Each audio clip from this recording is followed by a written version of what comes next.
ಜೈ ಶ್ರೀರಾಮ್ ಶೃಂಗೇರಿ ಸಿರಿ ಚಾನಲ್ಗೆ ಸ್ವಾಗತ. ನೀವಿನ್ನೂ ನಮ್ಮ ಚಾನಲ್ಗೆ ಸಬ್ಸ್ಕ್ರೈಬ್ ಆಗಿಲ್ಲ ಅಂದರೆ ದಯವಿಟ್ಟು ಸಬ್ಸ್ಕ್ರೈಬ್ ಮಾಡಿ.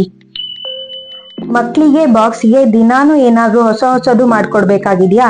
ರೈಸ್ ಐಟಮ್ ಹೆಲ್ತಿ, ಆದರೆ ಚಿತ್ರಾನ್ನ ಪುಳಿಯೋಗರೆನೆ ತಿಂದು ತಿಂದು ಬೇಜಾರಾಗಿದ್ಯಾ? ಇವತ್ತು ನಾನೊಂದು ಹೆಲ್ದಿ ಆ್ಯಂಡ್ ಟೇಸ್ಟಿ ರೆಸಿಪಿನ ಹೇಳ್ಕೊಡ್ತಾ ಇದ್ದೀನಿ. ಇದನ್ನ ಬ್ರೇಕ್ಫಾಸ್ಟಿಗೂ ಮಾಡ್ಬೋದು, ಲಂಚ್ಗೂ ಮಾಡ್ಬೋದು.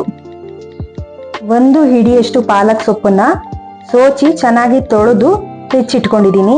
ಅದನ್ನ ಕಾಯ್ತಾ ಇರುವಂತ ನೀರಿಗೆ ಹಾಕಿ 5 ನಿಮಿಷ ಬೇಯಿಸ್ಕೊಳ್ಬೇಕು. ಪಾಲಕ್ ಸೊಪ್ಪು ಆರೋಗ್ಯಕ್ಕೆ ತುಂಬಾನೇ ಒಳ್ಳೆಯದು. ಈಗಾಗಲೇ ನಾನು ಪಾಲಕ್ ಸೊಪ್ಪಿನ ತಂಬುಳಿ ಮಾಡೋದು ಹೇಗೆ ಅಂತ ವಿಡಿಯೋ ಹಾಕಿದ್ದೀನಿ. ಪಾಲಕ್ ಸೊಪ್ಪು ಬೆಂದಿದೆ, ಇದನ್ನ ತಣಿಯೋಕೆ ಬಿಡೋಣ. ಒಂದು ಮಿಕ್ಸಿ ಜಾರ್ಗೆ 7 ರಿಂದ 8 ಬೆಳ್ಳುಳ್ಳಿ ಬೇಳೆನ ಹಾಕೊಳ್ತಾ ಇದ್ದೀನಿ. ಒಂದು ಏಲಕ್ಕಿ, 7 ರಿಂದ 8 ಕಾಳುಮೆಣಸು, ಹಾಗೆ ಸ್ವಲ್ಪ ಚಕ್ಕೆನ ಹಾಕೊಳ್ತಾ ಇದ್ದೀನಿ. ಅರ್ಧ ಈರುಳ್ಳಿನ ಹಾಕೊಳ್ತಾ ಇದ್ದೀನಿ. ಹಾಗೆ ಸ್ವಲ್ಪ ಜೀರಿಗೆ ಮೆಣಸನ್ನ ಹಾಕೊಳ್ತಾ ಇದ್ದೀನಿ. ಜೀರಿಗೆ ಮೆಣಸು ಇಲ್ಲ ಅಂದ್ರೆ ಹಸಿ ಮೆಣಸನ್ನು ಕೂಡ ಹಾಕೊಳ್ಬಹುದು. ಈಗಾಗಲೇ ಬೇಯಿಸಿಟ್ಕೊಂಡಿರುವಂತಹ ಪಾಲಕ್ ಸೊಪ್ಪನ್ನ ಹಾಕಿ ರುಬ್ಕೊಳ್ಬೇಕು. ಒಂದು ಬಾಣಲಿಗೆ 2 ಚಮಚದಷ್ಟು ಎಣ್ಣೆನ ಹಾಕೊಳ್ತಾ ಇದ್ದೀನಿ. 1 ಚಮಚ ಸಾಸಿವೆ, 1 ಚಮಚ ಜೀರಿಗೆ, ಸ್ವಲ್ಪ ಅರಿಶಿಣ,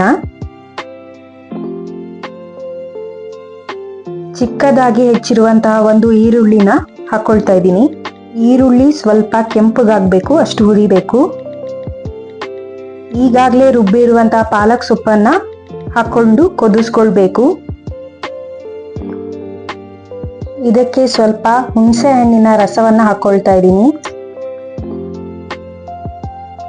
ರುಚಿಗೆ ತಕ್ಕಷ್ಟು ಉಪ್ಪು,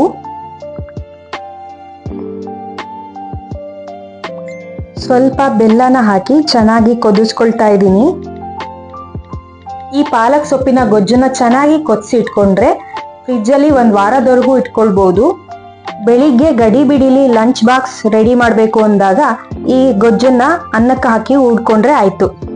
ಗೊಜ್ಜಿಗೆ ಬೇಕಾಗುವಷ್ಟು ಅನ್ನನ ಹಾಕೊಳ್ತಾ ಇದ್ದೀನಿ. ಮೇಲಕ್ಕೆ ಸ್ವಲ್ಪ ಕಾಯಿ ತುರಿನ ಹಾಕೊಂಡು ಕೈಯಲ್ಲಿ ಊಡ್ಕೊಂಡ್ರೇನೆ ಚೆನ್ನಾಗಿರುತ್ತೆ, ಎಲ್ಲ ಕಡೆ ಚೆನ್ನಾಗಿ ಹಿಡ್ಕೊಳ್ಳುತ್ತೆ. ತುಂಬಾನೇ ರುಚಿಯಾದ ಹಾಗೆ ಆರೋಗ್ಯಕರವಾದಂತಹ ಪಾಲಕ್ ರೈಸ್ ರೆಡಿಯಾಗಿದೆ.